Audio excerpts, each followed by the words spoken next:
لله رب العالمين والصلاة والسلام على سيدنا خاتم النبيين أما بعد أعوذ بالله من الشيطان الرجيم بسم الله الرحمن الرحيم قال الله تعالى في الكلام المجيد والفرقان الحميد ألا إن أولياء الله لا خوف عليهم ولا هم يحزنون صدق یا رب العالمین صدق اللہ العظیم۔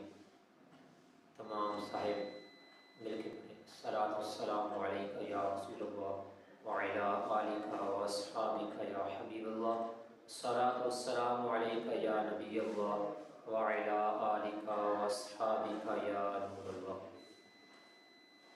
فرمانے آخری نبی محمد عربی صلی اللہ تعالی علیہ وآلہ وصحبہ وسلم، جو مجھ پر ایک مرتبہ درود پاک پڑھتا ہے اللہ پاک اس پر 10 رحمتیں بھیجتا ہے۔ اور ایک اور مقام پر نبی کریم صلی اللہ علیہ وآلہ وسلم نے ارشاد فرمایا، اپنی مجلسوں میں مجھ پر درود پاک پڑھا کرو، اپنی مجلسوں میں مجھ پر درود پاک پڑھا کرو، تمہارا مجھ پر درود پاک پڑھنا تمہارے لیے بروز قیامت نور ہوگا۔ صلو علی الحبیب صلی اللہ تعالی علی محمد صلی اللہ علیہ وسلم۔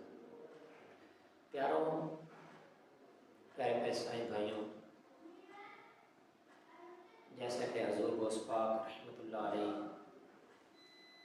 اور اس کا مہینہ برکتیں لٹا رہا ہے، ربیع الغوث جاری ہے، اپنے انوار و تجلیات سے لوگوں کے دلوں کو، قلوب و ذہان کو منور کر رہا ہے اور برکتیں لٹا رہا ہے۔ پیاروں، نبی کریم صلی اللہ تعالی علیہ وآلہ وصحبہ وسلم نے ارشاد فرمایا کہ سیدنا ابن عمر صحابی رسول ہیں رضی اللہ تعالیٰ عنہ، وہ کہتے ہیں کہ میں نے سنا کہ نبی کریم صلی اللہ علیہ وآلہ وصحبہ وسلم نے فرمایا، ان سانپوں کو قتل کرو، وہ سانپ جس کی پشت پر 2 خط ہوں، 2 نشان ہوں، اور ابتر سانپ کو بھی قتل کرو، کیونکہ یہ دونوں سانپ انسان کو اندھا کر دیتے ہیں اور حمل گرا دیتے ہیں۔ یہ دونوں سانپ اگر انسان کی نظروں میں دیکھیں تو اس کی نظر کی بینائی لے لیتے ہیں، اگر حاملہ عورت کو دیکھیں تو اس کے حمل کو گرا دیتے ہیں۔ اتنے خطرناک سانپ نبی کریم صلی اللہ علیہ وسلم نے فرمایا انہیں قتل کرو، جہاں پاؤ انہیں قتل کر دو۔ تو سبحان اللہ، اگر اللہ پاک ایک سانپ کی نظر میں یہ تاثیر پیدا کر سکتا ہے، اللہ پاک ایک سانپ کی نظر میں یہ تاثیر پیدا کر سکتا ہے کہ وہ نظروں میں نظریں ملائے تو آنکھوں کا نور کھینچ لے، اور اگر حاملہ عورت کو دیکھے، اگر حاملہ عورت کی طرف وہ توجہ کرے تو اس عورت کا حمل گرا دے۔ جب اللہ پاک نے ایک سانپ کو اتنی طاقت اور پاور دی، اتنی تاثیر دی، پھر اللہ پاک نے اپنے نیک بندوں کو کتنی پاور اور طاقت دی ہوگی۔ اللہ اکبر، سبحان اللہ، کیا بات ہے! جب اللہ پاک ایک جانور کو اتنی طاقت اور پاور دے سکتا ہے، پھر اللہ پاک اشرف المخلوقات میں سے اپنے نیک بندوں کو اتنی طاقت اور پاور دے۔ ضابطہ رہا کہ جیسے شیطان نے لوگ گمراہ کرنا شروع کیا، جیسے اس نے اللہ پاک کو کہا کہ میں تیرے بندوں کو جہنم میں لے کے جاؤں گا، اور اللہ پاک نے فرمایا میں اپنے نیک بندے بھیجتا رہوں گا، جن کی اصلاح و تربیت کرتے رہیں گے۔ آؤ سیرت غوث اعظم پر عمل کریں، سیرت غوث اعظم پر عمل کریں گے، اپنے کردار کو سنواریں گے، اپنے اخلاق کو سنواریں گے، دونوں جہاں میں کامیاب ہو جائیں گے۔ میرے آقا حضور غوث اعظم نبی کریم رؤوف الرحیم سید عالم نور مجسم صلی اللہ تعالی علیہ وآلہ وصحبہ وسلم کی اخلاق و عادات کے مظہر کامل ہیں، اس لیے اولیاء کرام اور علماء اعظام نے آپ کی بارگاہ وصیت میں بے حد نذرانے عقیدت پیش کیے، اور کرتے ہیں اور کرتے رہیں گے کہ حضور غوث اعظم رضی اللہ عنہ کی شان میں علماء کرام اولیاء اعظام کیا خوب لکھتے ہیں، کہتے ہیں کہ حضور غوث پاک ہر غم زدہ اور ہر پریشان کی دستگیری فرمانے والے تھے، ضعیفوں میں بیٹھنے والے تھے، فقیروں کے ساتھ تواضع سے پیش آتے، کوتاہیوں کو درگزر فرماتے، چھوٹوں پر شفقت کرتے، بڑوں کی عزت کرتے، سلام میں پہل کرتے، جو کوئی آپ کو ہدیہ نذرانہ وغیرہ پیش کرتا، اسے قبول کرتے، اس کی بڑی عزت کرتے، اسے فوراً ہی راہ خدا میں صدقہ کر دیتے۔ جود و سخا کا یہ عالم تھا کہ ایک ہی مجلس میں 400 حاضرین کو برایت کے مقام تک پہنچا دیتے۔ آپ انتہائی رحیم و کریم تھے، کریم النفس تھے، شجاعت ایسی خلیفہ وقت کو ممبر میں بیٹھ کر للکارتے کہ فلاں کو اتار دے ورنہ تیرا ہاتھ برا نہیں ہوگا، نہ تیرا ہاتھ برا ہو جائے گا۔ تو نے کیا سمجھا کہ تیرا ہاتھ برا نہیں ہوگا، تیرا ہاتھ برا ہو جائے گا، فلاں کو اس منصب سے ہٹا دے، وہ ظالم ہے۔ ایسی پاور تھی، بے نظیر تھے، بے مثال تھے، علم و حیا میں با کمال تھے۔ آپ کی شان و میں جو بے ادبی کرتا اللہ پاک اس سے سزا دیتا۔ اللہ اکبر، اللہ پاک کتنے نیک بندے تھے۔ نبی کریم صلی اللہ علیہ وسلم کی امت کے لیے بخشش کی دعا کرتے، کوئی بیمار ہو تو اس کی یاد فرماتے، دعوت قبول فرماتے، اور بے تحاشا جتنے فضائل میں بہت زیادہ فضائل جو آپ کی سیرت میں پڑھے جا سکتے ہیں، سنے جا سکتے ہیں۔ حضور غوث پاک رحمۃ اللہ علیہ آپ کے مجمع جب آپ بیان فرماتے تو لاکھوں لوگ مسلمان ہو جاتے ایک ایک وقت میں، کئی یہودی اور اسلام، کئی یہودی اور غیر مسلم جو اسلام پر نہیں ہوتے تو اسلام قبول کر لیتے تھے۔ اللہ اکبر، نسبی شرافت اور خاندانی وجاہت کے ساتھ ساتھ علمی جلالت اور علمی عظمت، اللہ اکبر، کمال ولایت، کثرت کرامت بھی تھی۔ سبحان اللہ، بہت ہی اولیاء کرام کی چیزیں حاصل ہوئی ہیں۔ ہر اللہ کا ولی اولیاء کرام اپنے دور میں چمکے، ولایت کے ان کے چرچے ہوئے، لیکن آہستہ دھیرے ان کی بشورت کم ہوتی گئی، لیکن آج ان کو سننے کو نام بھی نہیں ملتا۔ لیکن حضور غوث پاک رحمۃ اللہ علیہ 900 سال سے زیادہ عرصہ ہو چکا ہے، لیکن آپ کے فضائل و کرامات، آپ کی سیرت سبحان اللہ ہر جگہ ایسی جاری و ساری ہے۔ مشرق و مغرب ہو، شمال و جنوب ہو، ہر طرف آپ کے ترانے ہی ترانے ہیں۔ اس وقت بھی آپ کو مٹانے کی کوشش کرتے تھے، آج بھی مٹانے کی کوشش کر رہے ہیں، لیکن حضور غوث اعظم کی سیرت چمکتی ہے، چمکتی رہے گی۔ اللہ اکبر۔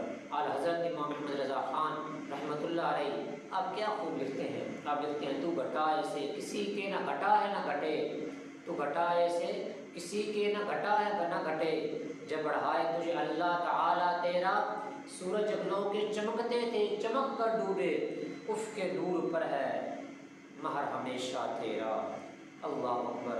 حضور غوث پاک رحمۃ اللہ علیہ کی سیرت پر عمل کریں، سیرت پر عمل کریں تو اپنے آپ کو ہم سنواریں گے۔ آپ کا نام مبارک سید عبد القادر تھا، اب کنیت ابو محمد، آپ کا جو لقب ہے محی الدین، پیران پیر دستگیر غوث اعظم رحمۃ اللہ علیہ، آپ ایران کے شہر گیلان جس کا نام تھا وہاں پیدا ہوئے۔ آپ یکم رمضان شریف 470 ہجری میں پیدا ہوئے۔ آپ نے دنیا سے پردہ فرمایا 11 ربیع الآخر 561 ہجری میں۔ آپ کا مزاج شریف بغداد شریف میں برکتیں لٹا رہا ہے، مرجع خلائق و عام ہے، ہر کوئی برکتیں، کوئی یہ نہیں کہتا کہ ہم حضور غوث پاک کے دربار پہ گئے، ان کی قبر پر گئے، بلکہ یہ کہتے ہیں ہم حضور غوث پاک کے پاس گئے، ان کے پاس حاضر ہوئے۔ دربار کا نام نہیں کوئی لیتا، لیکن برکتیں اتنی ہیں کہ وہاں جا کے عاشق جڑ جاتے ہیں۔ اللہ اکبر۔ آپ کی عمر شریف وہ 91 سال تھی۔ آپ کے والد محترم ابو صالح موسیٰ جنگی دوست رحمۃ اللہ علیہ، آپ کی والدہ ماجدہ ام الخیر فاطمہ ثانی رحمۃ اللہ علیہ تھی۔ سبحان اللہ، کیا عظیم گھرانہ ہے۔ صاحب حضور غوث پاک رحمۃ اللہ علیہ بڑے سیرت و کردار کے مالک، بڑی برکتوں والے تھے، بڑی عظمتوں والے تھے۔ اللہ اکبر۔ دیکھیں سیرت پہ ہم نے عمل کرنا تو حضور غوث پاک کی سیرت یہ ہے کہ ہمیں سچ بولنا ہے، جھوٹ سے بچنا ہے۔ سچ جو ہے یہ ایسی تلوار ہے، یہ جہاں لگ جائے تو پھر وہاں نہیں ہوتی۔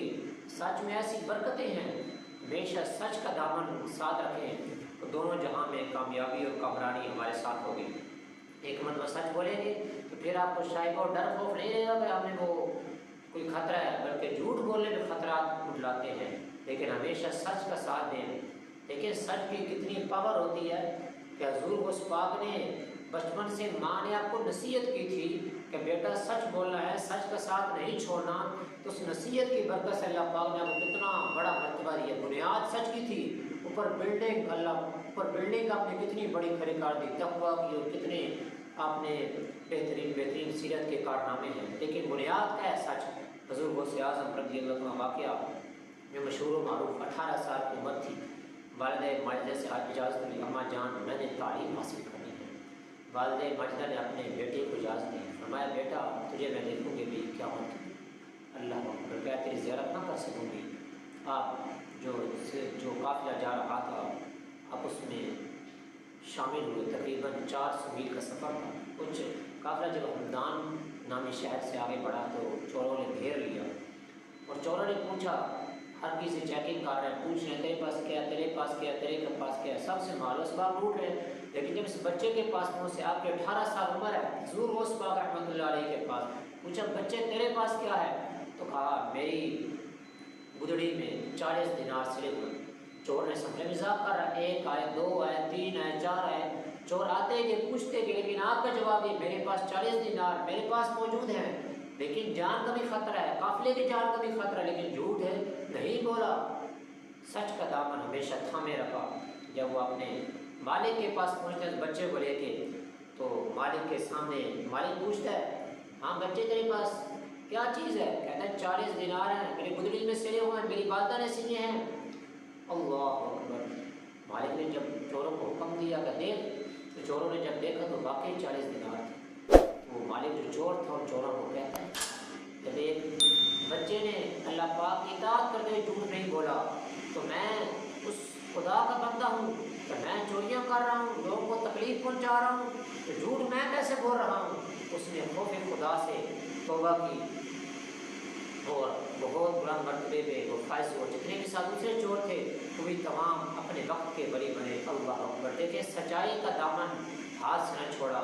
بچپن کی جو نصیحت تھی، بچپن کی جو تربیت تھی، بچپن کی جو بنیاد تھی، اس کا یہ فائدہ ہوا کہ آپ کو اللہ پاک نے کتنے اونچے مرتبے عطا فرما دیے، آپ غوث اعظم، اللہ اکبر، غوث اعظم بن گئے۔ آپ کا جو واقعہ بڑا ہی مشہور و معروف ہے، کہتے ہیں نا اگر والد جو ہے پرہیز و تقویٰ والا ہوگا، والدہ اگر نیک ہوگی، پرہیز و تقویٰ والی ہوگی، پھر اولاد بھی حضور غوث اعظم جیسی ہوگی، اولاد بھی رسول اللہ صلی اللہ علیہ وسلم کے ترانے پڑھنے والی ہوگی، رسول اللہ صلی اللہ علیہ وسلم کی اتباع کرنے والی ہوگی۔ حضرت ابو صالح موسیٰ جنگی دوست رحمۃ اللہ علیہ بڑی ایک کامل بزرگ تھے۔ اللہ اکبر۔ ایک دن رمضان شریف کے مہینے میں آپ کہیں تشریف لے جا رہے تھے، راستے میں دریائے دجلہ کے پاس گزرے اور آپ کا روزہ بھی تھا، روزہ افطار کرنا تھا۔ آپ نے دیکھا کہ ایک سیب نہر میں تیر کے آ رہا ہے، آپ نے وہ سیب اٹھایا اور کھا لیا۔ کھانے کے بعد یاد ہے کہ میں تو سیب جو کھایا پتہ نہیں کس معنی کا تھا، تقویٰ کا عالم، اللہ اکبر۔ ایک ادنا سا چھوٹے سا سیب نہر میں بہہ کے جا رہا ہے، اور ابو صالح موسیٰ جنگی دوست رحمۃ اللہ علیہ آپ کے والد محترم، آپ نے وہ کھا لی۔ تقویٰ کا یہ عالم کہ آپ اللہ پاک سے ڈر گئے، میں اللہ پاک کو جواب کیسے دوں گا؟ قیامت دن اللہ پاک مجھ سے پوچھے گا تو میں کیا جواب دے پاؤں گا؟ آپ کافی لمبا سفر کرنے کے بعد، دریا کنارے چلنے کے بعد ایک باغ کے قریب پہنچے کہ باغ جو تھا وہ سیب کا تھا، اور اس کی ٹہنیاں دریا میں نہر میں جھکی ہوئی تھی، اور اس سے کچھ پھل گر کر پانی میں بہہ رہے تھے۔ آپ نے اللہ کا شکر ادا کیا، اللہ تیرا بڑا شکر ہے، تیرا بڑا رحم ہے، تیرا بڑا کرم ہے، تیرے مجھ پر رحم فرمایا، کرم فرمایا، میں نے مالک کو ڈھونڈ لیا۔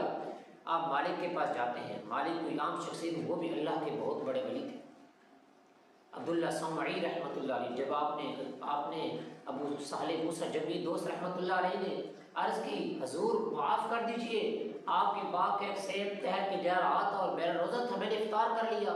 جب عبداللہ سمعی رحمۃ اللہ علیہ نے دیکھا اتنا صالح شخص، اتنا نیک شخص، تو آپ نے نور بصیرت سے، نور نظر سے، آپ نے نورانی نظر سے آپ نے دیکھ لیا کہ یہ وقت کا، اس کا جو بیٹا ہے وقت کا ولی ہوگا، وہ غوث اعظم ہوگا۔ تو آپ نے فرمایا بیٹا میں معاف نہیں کروں گا، لیکن میری 2 شرطیں ہیں۔ ایک شرط تو یہ کہ تو 10 سال تک میرے باغ کی رکھوالی کرے گا، پانی دے گا، پھلوں کی حفاظت کرے گا، یہ تیرے ذمہ ایک کام۔ عرصہ گزرتا گیا، جب 10 سال پورے ہو گئے تو عبداللہ سمعی رحمۃ اللہ علیہ آپ کے پاس تشریف لائے اور فرمایا ابو صالح موسیٰ جنگی دوست 10 سال تو پورے، لیکن دوسری شرط باقی ہے، وہ دوسری شرط یہ ہے کہ تو میری بیٹی سے شادی کرے گا۔ رسول غوث پاک رحمۃ اللہ علیہ کے والد محترم ابو صالح موسیٰ جنگی دوست رحمۃ اللہ علیہ، آپ کہتے ہیں یہ کہ 10 سال خدمت بھی کی، ابھی دوسری شرط۔ تو آپ نے فرمایا ٹھیک۔ آپ کے عبداللہ سومی رحمۃ اللہ علیہ جس بچی کے والد تھے، انہوں نے کہا بیٹا یہ سن لو اس میں 5 میری بیٹی میں عیب ہے۔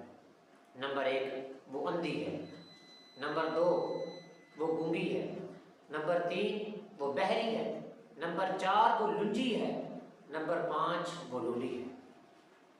حضرت موسیٰ علیہ موسیٰ جنگی دوست رحمۃ اللہ علیہ نے یہ بات سنی تو حیران رہے، کہتے ہیں میں شادی بھی کرنی اس سے، زندگی کا سفر اتنا لمبا، کیسے میں آزمائشوں پر صبر کروں گا، یہ تو مشکل ہو جائے گا میرے لیے۔ پریشانی میں ڈوب گئے، سوچ و فکر میں ڈوب گئے۔ لیکن کچھ دیر بعد دل میں خیال آیا، اے موسیٰ علیہ یہ زندگی تھوڑی سی ہے، فانی زندگی ہے، زندگی کا پتہ کوئی نہیں، کسی وقت بھی اس دنیا سے چلے جانا ہے، لیکن اللہ پاک تو راضی ہوگا نا۔ اللہ اکبر، تقویٰ کا عالم، اللہ اکبر، اللہ پاک تو راضی ہو جائے گا۔ میں نے فرمایا مجھے قبول ہے۔ دونوں کا قد ہو گیا، دونوں کا نکاح ہو گیا۔ جب اپنے کمرے میں پہنچے کیا دیکھتے ہیں، خوبصورت حسین و جمیل لڑکی بیٹھی ہے، اس کی آنکھیں سلامت ہیں، حالانکہ والد نے کہا تھا کہ وہ اندھی ہے، وہ سن رہی ہے، حالانکہ والد نے کہا تھا کہ وہ بہری ہے، وہ بول رہی ہے، حالانکہ والد نے کہا تھا کہ وہ گونگی ہے، اس کے ہاتھ حرکت کر رہے ہیں، حالانکہ والد نے کہا تھا کہ وہ لنجی ہے، پاؤں سے وہ چل رہی ہے، حالانکہ والد نے کہا تھا کہ وہ عبداللہ سعودی رحمۃ اللہ علیہ نے کہا تھا کہ وہ تو لولی ہے، چل نہیں سکتی۔ تو آپ خوف خدا سے فوراً باہر نکل آئے۔ جب باہر نکلے تو بچی کے والد عبداللہ سعودی رحمۃ اللہ علیہ سے ملاقات ہوئی، اور فرمایا بیٹا میں نے جھوٹ نہیں بولا، میں نے سچ کہا ہے کہ میری بیٹی میں 5 عیب ہیں۔ سنو وہ عیب کیسے ہیں۔ نمبر 1 وہ اندھی اس لیے ہے، اس نے کبھی کسی نامحرم کو نہیں دیکھا۔ وہ بہری اس لیے ہے، کبھی اس نے کوئی غلط چیز نہیں سنی، نامحرم کی آواز نہیں سنی۔ وہ گونگی اس لیے، کبھی اس نے غلط کلام نہیں کیا۔ وہ لنجی اس لیے ہے، ہاتھوں سے معذور اس لیے، کبھی اس نے اپنے ہاتھ غلط طرف بڑھائے نہیں۔ اور وہ پاؤں سے لولی اس لیے ہے، کبھی اس نے اپنے پاؤں غلط کی رستے کی طرف بڑھائے نہیں۔ بیٹا وہ تیری بیوی ہے، اللہ اکبر۔ وہ ام الخیر فاطمہ ثانی رحمۃ اللہ علیہ تھی، جو حضور غوث پاک رحمۃ اللہ علیہ کی والدہ محترمہ ہیں، اور آپ کے والد محترم ابو صالح موسیٰ جنگی دوست رحمۃ اللہ علیہ۔ تقویٰ کا عالم، جب والد تیرے نیک ہوں، جب والد تقویٰ والے ہوں، جب والد نیکی کے حامل ہوں، جب والد جھوٹ نہ بولتے ہوں، جب والد تقویٰ کے حامل ہوں، تو پھر اولاد حضور غوث اعظم جیسی ہوتی ہے، پھر اولاد بھی آقا کریم صلی اللہ علیہ وسلم کے غلاموں جیسی ہوتی ہے۔ اس لیے والدین کو بھی چاہیے اچھی سیرت اور کردار کو اپنائیں، اچھے اخلاق کو اپنائیں، تاکہ ہم سیرت غوث اعظم پر عمل کر چلیں۔ صاحبوں، دوستوں، ہم نے سیرت غوث اعظم پر عمل کرنا ہے، دونوں جہاں میں برکتیں لوٹنی ہیں۔ دیکھیں بڑوں کی طریقوں پر عمل کریں گے۔ حضور غوث پاک رحمۃ اللہ علیہ نے نبی کریم صلی اللہ علیہ وسلم کی سیرت پر عمل کیا، جب ان کو فالو کریں گے، ان کی پیروی کریں گے تو یقیناً ہم نبی کریم صلی اللہ علیہ وسلم کو راضی کریں گے۔ جب نبی کریم صلی اللہ علیہ وسلم کو راضی کریں گے، ضرور ان کا پیارا اللہ ہم سے راضی ہو جائے گا۔ جو طالب علم جو ہوتے ہیں، طلباء، چھوٹی چھوٹی آزمائش پہ، چھوٹی چھوٹی مشکل پہ ہم دل پہ ہم لے جاتے ہیں، بات برداشت نہیں کرتے، لیکن حضور غوث اعظم کی سیرت پر ہم نے چلنا ہے۔ حضور غوث اعظم نے بڑے دین کو سیکھنے کے لیے بڑے سفر طے کیے، بڑی آزمائش صبر کی، کھانے پینے کچھ نہیں ہوتا تھا، والد محترمہ کبھی کچھ دینار بیچتی وہ پہنچ جاتے، آپ ان سے گزارا فرما لیتے، لیکن زبان پر حرف شکایت نہیں لایا، دین سیکھا ہے۔ اللہ اکبر، دین سیکھ کے لوگوں تک پہنچایا ہے۔ طلباء کو، دین کے طالب علموں کو بھی کوشش کرنی چاہیے، چھوٹی چھوٹی مشکلوں پر صبر کرنا چاہیے اور اللہ پاک کی رضا پر راضی رہنا چاہیے۔ حضور غوث پاک کے بچپن کے بارے میں بات کریں، یہ بچپن کا عالم کے روزے فرض ہیں، روزے فرض ہیں، سیرت غوث اعظم پر ہم نے عمل کرنا ہے، حضور غوث پاک رحمۃ اللہ علیہ کی سیرت پر عمل کرنا ہے۔ ہمارا حال کہ ہم تھوڑی سی آزمائش پہ، تھوڑی سی مشکل پہ روزے چھوڑ دیتے ہیں، حالانکہ روزہ رکھنا فرض ہے۔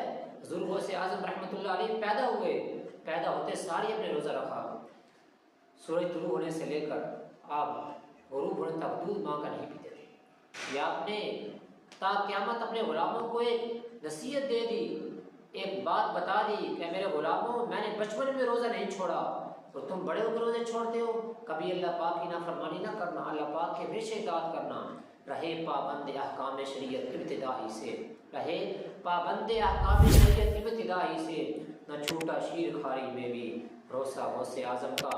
ہمیں سیرت غوث اعظم پر عمل کرنا ہے، دونوں جہاں کو سنوارنا ہے۔ اگر سیرت غوث اعظم پر عمل کریں گے، دونوں جہاں سنور جائیں گے تو یقیناً کامیابی اور کامرانی ہمارے ہاتھ میں ہے۔ لیکن شیخ عبدالرزاق رضی اللہ تعالیٰ عنہ جو آپ کے بیٹے ہیں، حضور غوث اعظم نے فرمایا آپ روایت کرتے ہیں میرے والد محترم حضور غوث اعظم رحمۃ اللہ علیہ نے فرمایا کہ میں 16 شوال المکرم 521 ہجری کو منگل کے دن دوپہر کے وقت پیارے پیارے آقا اپنے نانا جان محمد مصطفیٰ صلی اللہ تعالیٰ علیہ وآلہ وصحبہ وسلم کے دیدار سے مشرف ہوا۔ تو پیارے نانا جان صلی اللہ علیہ وسلم نے فرمایا، اے بیٹے عبدالقادر، تم تقریر کیوں نہیں کرتے؟ تم لوگوں کو واعظ و نصیحت کیوں نہیں کرتے؟ کیا وجہ ہے؟ حضور غوث اعظم رحمۃ اللہ علیہ عرض کرتا ہے، یا رسول اللہ، اے میرے نانا جان صلی اللہ علیہ وسلم، میں نہیں کر پاتا لوگوں سامنے، میں اجمی ہوں، وہ لوگ عربی ہیں، میں کیسے کلام کروں گا؟ عربی جو ہوتے ہیں فصاح کلام ہوتے ہیں، فصیح کلام و بلاغت رکھتے ہیں، فصیح بلاغت والے ہوتے ہیں۔ تو ابا جان، اے نانا جان، میں کیسے کلام کر سکتا ہوں؟ تو نبی کریم صلی اللہ علیہ وسلم فرمایا، عبدالقادر بیٹے منہ کھولو۔ تو حضور غوث پاک رحمۃ اللہ علیہ نے اپنا منہ کھولا تو نبی کریم صلی اللہ علیہ وسلم نے اس میں 7 مرتبہ آپ کے منہ میں 7 مرتبہ لعاب دہن ڈالا، اور اس کے بعد جب نبی کریم صلی اللہ علیہ وسلم تشریف لے گئے تو پھر آپ کے دادا جان مولا علی شیر خدا کرم اللہ تعالیٰ وجہ الکریم خواب میں تشریف لے آئے۔ آپ نے فرمایا، بیٹا منہ کھولو۔ جب حضور غوث پاک رحمۃ اللہ علیہ نے منہ کھولا تو آپ نے 6 مرتبہ لعاب دہن ڈالا۔ تو حضور غوث پاک عرض کرتے ہیں، اے دادا جان آپ فرمائیے کہ میں نے آپ کے نانا جان نے 7 مرتبہ لعاب دہن ڈالا، آپ نے 6 مرتبہ، اس میں کیا بات؟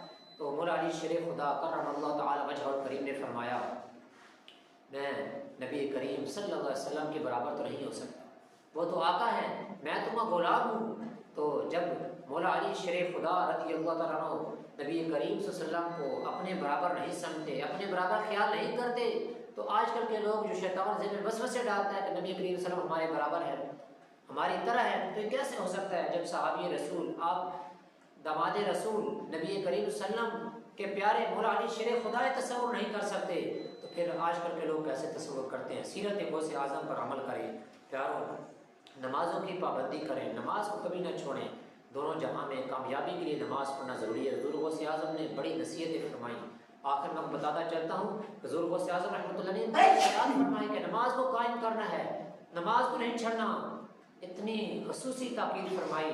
پیرانے پیر، بڑے پیر حضور غوث پاک رحمۃ اللہ علیہ فرماتے ہیں، رب جو ہے وہ خوش ہوتا ہے جو بندہ نماز پڑھتا ہے۔ انبیاء کرام کی سنت ہے نماز پڑھنا، ایمان کی اصل نماز ہے، اور جو شخص نماز پڑھتا ہے اس کی قبر کو چراغ بن جاتا ہے۔ نماز پڑھنے والا جو ہے وہ نماز منکر نکیر کے سوالات کا جوابات بن جاتی ہیں، اور نماز قیامت کے دن ایک غم گسار دوست کی طرح ہوں گے۔ حضور غوث پاک رحمۃ اللہ علیہ فرماتے ہیں، جو شخص نماز کو حقیر سمجھے، نماز کو وقت پر ادا نہ کرے، نماز کو سنت کے مطابق بھی ادا نہ کرے، ہاں 3 چیزیں فرما دی، نماز کو ہلکا سمجھے، حقیر سمجھے، نماز کو وقت پر ادا نہ کرے، اور نماز کو سنت کے مطابق ادا نہ کرے، تو اللہ پاک اس بندے کو 15 سزائیں دے گا۔ 6 قسم کی جو سزائیں ہیں، جو عذاب ہیں، وہ مرنے سے پہلے ہیں۔ 3 قسم کے جو عذاب ہیں مرتے وقت ہیں۔ 3 قسم کے عذاب جو ہیں قبر میں ہیں، اور 3 قسم کے جو عذاب ہیں قبر سے اٹھتے وقت ہیں۔ موت سے پہلے 6 عذاب کیا ہوں گے؟ حضور غوث پاک رحمۃ اللہ علیہ نے فرمایا، جو نماز کو ہلکا جانے، نماز کو پابندی سے ادا نہ کرے، اور نماز و سنت کے مطابق ادا نہ کرے، اسے مرنے سے پہلے 3 قسم کے عذاب دیے جائیں گے۔ نمبر 1، غافل نمازی کو نیکوں کی فہرست سے نکال دیا جاتا ہے، اسے نیکوں کی فہرست سے خارج کر دیا جاتا ہے۔ وہ غافل نمازی جو ہوتا ہے اس کی زندگی سے برکت نکالی جاتی ہے، اس کے رزق سے برکت اٹھا لی جاتی ہے، اس کا کوئی نیک عمل قبول نہیں ہوتا، اس کی دعا قبول نہیں کی جاتی، اور وہ نیکوں کی، ہاں کوئی نیک شخص اگر اس کے بارے میں دعا کرے تو اس بے نمازی، اس غافل شخص، نماز کو ہلکا جاننے والے، نماز کو سنت کے مطابق نہ پڑھنے والے کی وہ نیکوں کی جو دعا ہوتی ہے وہ اس کے بارے میں قبول بھی نہیں ہوتی۔ مرتے وقت اسے 3 قسم کے عذاب ملتے ہیں۔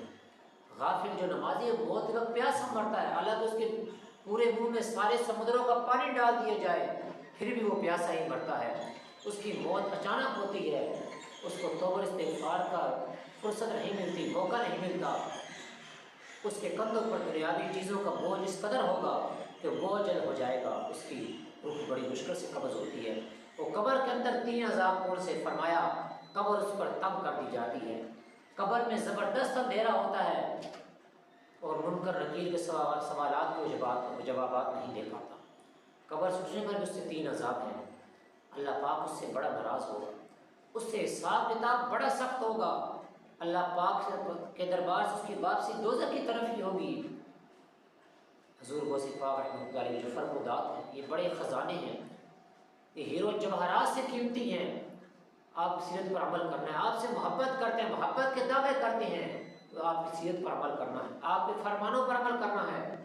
ہمیں 5 وقت کی نماز پابندی سے پڑھنی ہے، سستی نہیں کرنی، کوتاہی نہیں کرنی، سنت کے مطابق ادا کرنی۔ ہم مسجد میں داخل ہوتے ہیں سینہ تانتے ہوئے داخل ہوتے ہیں، حالانکہ اللہ پاک کے گھر میں داخل ہوتے ہیں۔ حضور کو پاک فرماتے ہیں تو اپنے کندھوں کو جھکا کے چل، اللہ سے ڈرتا ہوا داخل ہو، اللہ پاک سے ڈر تاکہ وہ تیری بے بخشش فرما دے۔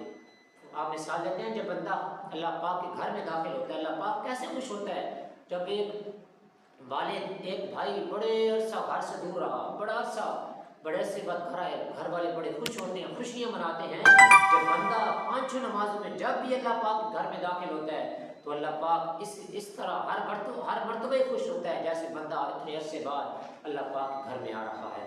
اللہ پاک اپنے بندوں سے بڑا پیار کرتا ہے، بڑی محبت کرتا ہے، بڑی شفقت کرتا ہے۔ جب اللہ پاک کے گھر میں داخل ہو، بڑے ادب سے، بڑے سلیقے سے پاؤں کو سہمے سہمے رکھیں، اللہ پاک سے ڈرتے ہوئے اس کی فرما برداری کریں تاکہ دونوں جہاں میں کامیابی اور کامرانی مل سکے۔ پیاروں، سیرت غوث اعظم پر عمل کرنا ہے۔ الا ان اولیاء اللہ لا خوف علیہم ولا هم يحزنون۔ جو اللہ کے نیک بندے ہوتے ہیں انہیں نہ کسی قسم کا خوف ہوتا ہے نہ کسی قسم کا غم ہوتا ہے۔ دونوں جہاں میں کامیابی حاصل کرنے کے لیے اللہ پاک کے نیک بندے خصوصاً حضور غوث پاک رحمۃ اللہ علیہ کی سیرت طیبہ، آپ کی فرمودات پر عمل کریں تاکہ دونوں جہاں میں کامیابی اور کامرانی ہم سے مل سکیں۔ اللہ پاک سے دعا ہے کہ ہمیں حضور غوث اعظم رحمۃ اللہ علیہ کی سیرت طیبہ پر عمل پیرا ہونے کی توفیق عطا فرمائے۔ آمین بجائے ختم النبی صلی اللہ تعالی علیہ وآلہ وسلم۔